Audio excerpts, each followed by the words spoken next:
Hello बच्चों, आपके लिए ये वीडियो बहुत ही ज़्यादा महत्वपूर्ण होने वाली है, क्योंकि यदि आपको भी मैथ में 90 से ऊपर नंबर लेकर आना है तो ये वीडियो बिना स्किप किए पूरी देखिए। हर कोई बच्चा जानता है कि मैथ्स प्रैक्टिस से आती है। जब तक प्रैक्टिस नहीं करेंगे मैथ नहीं हो पाएगी। लेकिन दिन बचे हैं बहुत कम। अब इन कम दिनों में किस हिसाब से तैयारी करी जाए जिससे कि हमारे मैथ में 90 से ऊपर नंबर आ जाएं, तो इसके लिए आपको ये वीडियो पूरी देखना चाहिए। आपको पूरे सिस्टमेटिक तरीके से, पूरी बेहतरीन तरीके से बताया जाएगा आप किस तरह से इसकी तैयारी करें मैथ की। सबसे पहली बात यह है, अब समय बहुत कम है। उस समय को हमें बहुत ही अच्छे से उपयोग करना है। फालतू की चीज़ें, जैसे फालतू में कोई रिश्तेदारी में, हल्की रिश्तेदारी में शादी है, या कोई हमारा पड़ोसी हमें कोई काम से भेजने लगा, या हमारे दोस्त यार हैं, या हम मोबाइल पर जो लगे रहते हैं इंस्टा या यूट्यूब, इन चीज़ों पर सबसे पहले इनसे बिल्कुल दूरी बना लीजिए, एकदम दूरी सबसे पहले। क्योंकि हमें ऐसा लगता है कि हम थोड़ा सा काम कर लेंगे तो हट जाएगा, कोई बात नहीं, थोड़ी देर बाद कर लेंगे, लेकिन वो थोड़ी सी एनर्जी वेस्ट होने में हमारा माइंड थिंकिंग जो चेंज होती है, माइंड थिंकिंग, उससे बहुत बड़ा फ़र्क पड़ता है। सबसे पहले आप ये 1 महीने के लिए इनसे रिश्ता बिल्कुल कम कर दीजिए, जिससे कि हमारा लगाव सिर्फ और सिर्फ पढ़ाई पर रहे। सबसे पहली बात, सबसे इम्पोर्टेंट बात यही है। अच्छा, दूसरी इससे भी ज़्यादा महत्वपूर्ण बात क्या है, आखिर मैथ को करा कैसे जाए। तो एक टाइमिंग बनाइए, उसमें कम से कम 2 से 3 घंटे मैथ की टाइमिंग, कम से कम, और ऊपर की बात 2 से 3 घंटे मैथ की टाइमिंग बनाइए डेली की। अब उसमें सिस्टमेटिक तरीके से पढ़िए। जो सरल टॉपिक हैं, सरल टॉपिक, जो आसान टॉपिक हैं, उन्हें टाइम थोड़ा कम दीजिए। पढ़िए ज़रूर, क्योंकि नहीं पढ़ेंगे तो आसान टॉपिक भी एग्जाम में आते हैं, ऐसी बात नहीं है। टाइम थोड़ा कम, और जो थोड़े सही लेवल के टॉपिक होते हैं उन्हें टाइम थोड़ा ज़्यादा दीजिए, ज़्यादा।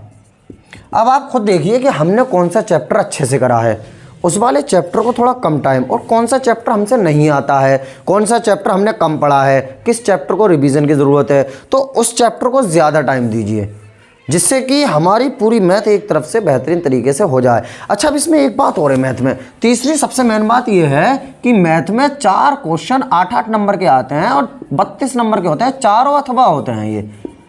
अब ये क्वेश्चन जो है लगभग रिपीटेड क्वेश्चन होते हैं, वही आते रहते हैं हर बार। जैसे आव्यूह का इनवर्स वाला आ जाएगा, जैसे हम समघातीय अवकल समीकरण या रेखिक अवकल समीकरण कर पढ़ते हैं, या फिर वेक्टर में से आ जाएगा, या फिर मैक्सिमा मिनिमा में से एक क्वेश्चन देखने को मिल जाता है 8 नंबर का।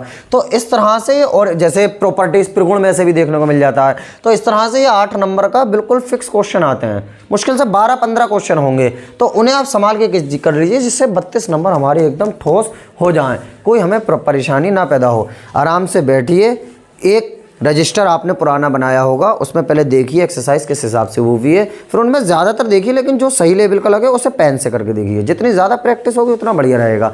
लेकिन जो आसान चैप्टर हैं, ये नहीं जो आते हैं उन पे ही टाइम करे जा रहा है, उन पे टाइम, ऐसा नहीं। जो चैप्टर आपको थोड़े अच्छे लगते हैं, थोड़े सही लेवल के हैं, उन चैप्टर को ज़्यादा टाइम दीजिए।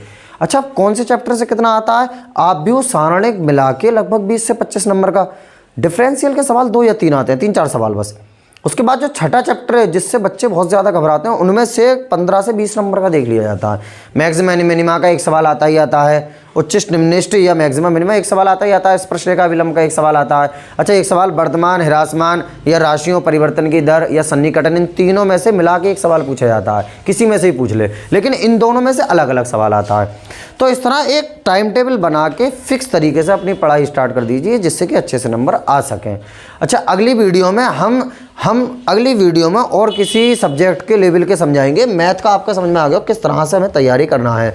आसान टॉपिक को थोड़ा कम टाइम, और जो हमसे नहीं आते हैं, जो हमसे कम आते हैं, थोड़ा हमने पढ़े हैं लेकिन हम उनमें कंफ्यूज होते हैं, उनमें थोड़ा ज़्यादा टाइम दिया जाए, जिससे कि हमारे अच्छे नंबर आ जाएं। और सबसे मेन, इनसे थोड़ी दूरी बनाइए। 1 महीने की बात है, बस 1 महीने के लिए आप सब कुछ भूल जाइए, सिर्फ पढ़ाई पर ध्यान दीजिए। इधर उधर की बातों से कोई मतलब नहीं, कोई कुछ कर रहा है, हमें कोई सिरदर्दी नहीं है। हमारा काम है सिर्फ इंटर में अच्छे नंबर लेकर आना। तो उसे आप अपने काम को बखूबी निभाइए और अच्छे से प्रैक्टिस कीजिए। आप सभी के लिए, एग्ज़ाम के लिए बेस्ट ऑफ लक। उम्मीद करते हैं कि आप अच्छे से पढ़ाई करेंगे और अच्छे नंबर लेकर आएंगे।